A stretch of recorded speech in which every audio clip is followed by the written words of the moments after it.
I'm moving out.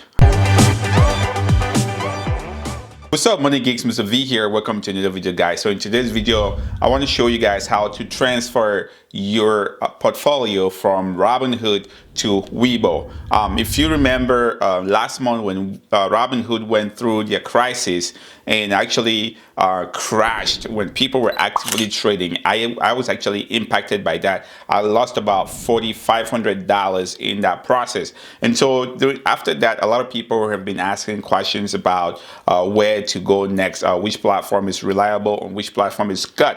So I've been doing some research with WeBull and everything, and so people have been asking me the question. So in today's video, we're going to cover how to transfer your account from Robinhood to WeBull without actually liquidating your asset. That's the most important thing, because the easier way to go about it would be sell everything in Robinhood, and then take your money out, and then deposit that money in WeBull, and then buy again. But what if you have a position that you bought and maybe you're down, you don't want to sell and take that loss because you know the market is going to bounce back? Or what if you sell and then you go to buy, it's high, it's not the same? So again, there's so many reasons why you don't want to liquidate. You just want to transfer the stocks over from one broker to another. So again, if you didn't watch my video about Robinhood and the crash and everything, I'm gonna hook it up here so you can definitely go check it out. If you're new here, we'll talk about how to earn money, how to save money, how to invest and build wealth. So if that's something that really interests you,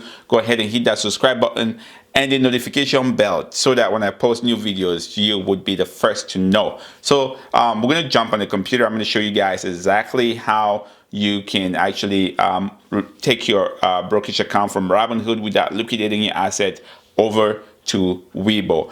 It's a process. It's a two-step process. So we're going to walk through it on the computer. So the first step that I want you to do, create a WeBull account, deposit at least $100 into your account, and then make sure that the kind of account that you're transferring from Robinhood over to WeBull is the same. So you can have a margin account with Robinhood. Make sure that you create a margin account with WeBull. If you're transferring a cash account with Robinhood, make sure you have a cash account with WeBull. So I'm assuming that you've done all of that. You have your account, either margin or cash account. Then you come into WeBull. You just go on the transfer stocks. And then fill out the information. So you choose the broker where it's coming from. So in this case, let's say it's coming from Robinhood, your delivery account, it's your individual account in my case, and then delivery account number. So this is this is a tricky one. This is the part where a lot of people get confused. So the delivery account number is the account number that's delivering your assets to WeBull. So that will take you over to Robinhood to go find out. So if you log into your Robinhood account, you go under accounts, and then you go to settings. That will show you your account number. Copy that account number from Robinhood, and then switch over to WeBull again and enter that number here. Once that number has been entered into WeBull, the next step or next question that they're going to ask you is confirm the name. And in this case, my name is confirmed. I know who the account belongs to. And then you would have to decide, do you want to transfer everything over, or you just want to transfer partial? So if you're doing a full transfer, you select full transfer, and then you acknowledge that you're actually taking your assets over from Robinhood to WeBull. If you want to do a partial transfer, you can decide. So in this case, they say, hey, multiple, you just want a cash account or you want your positions. So in this case, if you have some positions in Robinhood that you don't want to transfer over, you can leave them there, and then you can just transfer over just your cash. And that would give you the opportunity. So either way, you choose either a full transfer or you do a partial transfer. That's totally up to you. So in my case, let's say if I'm doing a full transfer, once I confirm everything here, double check everything is good, you click submit request for transfer, and then WeBull behind the scenes is going to initiate that transfer with Robinhood, and tell them that, hey, you're asking to take your assets out of Robinhood to WeBull, and then they'll do it. There is a fee associated with this, just so you guys know. There is a fee.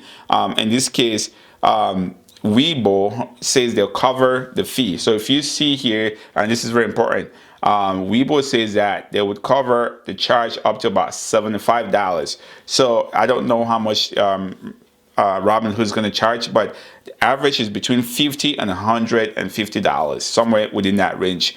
And if you transfer anything over $2,000 from Robinhood, WeBull would cover that charge for you at no cost. So that's really good. So from that point, it takes about 3 to 7 business days for that transfer to be completed. And then once that's completed and you're good, then you can start trading in WeBull. And so this is a very simple process that you can go about doing it without necessarily liquidating your assets from Robinhood and then depositing that money into WeBull. So it's usually a very tedious process because if you think about it, you liquidate your assets in Robinhood, you have to wait 2 days for that money to settle in your account. And then you initiate a bank transfer from Robinhood to your bank. It takes another 2 or 3 days before you get that money in your bank account. Then from your bank account, you initiate another ACH transfer to WeBull. It takes another 2 or 3 business days for that to go or settle in your account before you can start trading. So it's quite a process, but if you could just do between 3 to 7 business days, just move the assets over, that would save you a lot of headache and a lot of time. So I hope this video was useful for you guys. That was just a simple process. So question of the day, are you looking at moving your assets from one broker to another? If yes, why are you moving? Let me know in the comment section. If you haven't already subscribed to the YouTube channel, go ahead and hit that subscribe button and the notification bell, because YouTube tells me that 90% of you guys watching haven't already subscribed. It would make my day if you do subscribe and hit that notification bell. And as always, guys, stay safe, stay motivated.